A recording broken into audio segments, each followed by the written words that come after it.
For our presentation, we are going to compare two self-report patient questionnaires for shoulder dysfunction.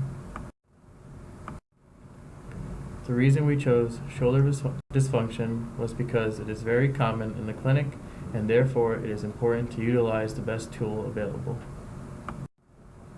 The two measures we chose were the American Shoulder and Elbow Surgeon's Standardized Shoulder Assessment Form, the ASES, and the Penn Shoulder Scale, the PSS. The ASES was published in 1994 by the Research Committee of the American Shoulder and Elbow Surgeons. The ASES contains two sections, a patient self-report section and a medical professional section for physical exam findings. The patient self-report section has a total possible score of 100 points and is made up of two equally weighted dimensions, pain and function. The pain portion consists of only one question, while the function portion consists of 10 questions.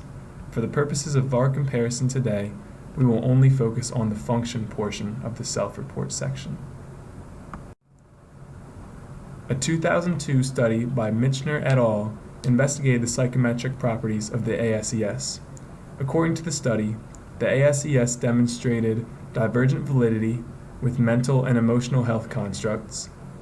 It demonstrated significant convergent validity with other physical function scales specific to the shoulder, such as the Penn Shoulder Score that we will talk about later. And it also demonstrated significant discriminant validity with regards to functional levels and reported change.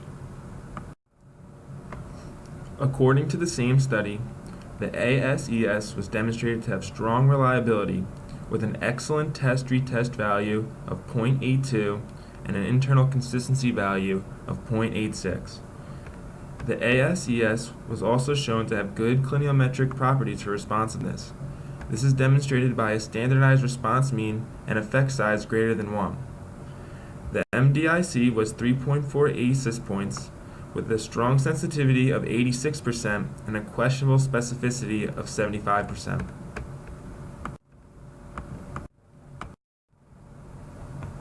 The ASES is commonly used by researchers and clinicians to assess patient outcomes for shoulder pathology. The ASES demonstrates good feasibility in that it is both efficient and effective. It is very easy to administer, taking only 5 minutes to complete, and demonstrates significant validity, reliability, and responsiveness to be used in the clinic. The Penn Shoulder Score is a self-report questionnaire used to assess various shoulder disorders. It consists of 24 questions across 3 domains. There are 3 questions on pain, 1 question on satisfaction, and 20 questions on function. Each question is scored between 0 and 3, where 0 means you can't do it at all, and 3 means there is no difficulty. This measurement tool has good all-around psychometric properties. Reliability was assessed by determining the internal consistency, test-retest reliability, and measurement error. The alpha value for internal consistency was 0.94, which fell in the higher range of adequate scores. Test-retest reliability was determined using an ICC with a 95% confidence interval. Values from 2 studies reported ICCs of 0.93 and 0.95, which both qualify as excellent. When assessing measurement error, both the standard error of measurement and minimal detectable change values, they're both calculated at 95% intervals using their respective formulas. Construct validity was also analyzed by comparing the correlation of scores between the PSS and the ASES. Regarding responsiveness, the sensitivity was reported to be 79%. The effect size and the standardized response mean were 0.56 and 0.83 respectively, demonstrating smaller values than the ASES. The PSS is one of the more popular questionnaires for shoulder pathology. Overall, the PSS is very feasible since it takes a short amount of time to administer, is easily accessible, and cost-effective. To determine which of these 2 measures was superior, we compared their psychometric properties. While they both demonstrated excellent test-retest reliability and internal consistency, the PSS had higher values for both measurements. The two measures did not assess all the same aspects of validity, but they both showed adequate to excellent values.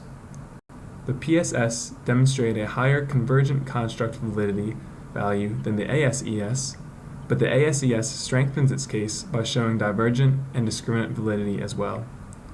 The ASES demonstrated better responsiveness than the PSS according to their reported standardized response mean and effect size scores.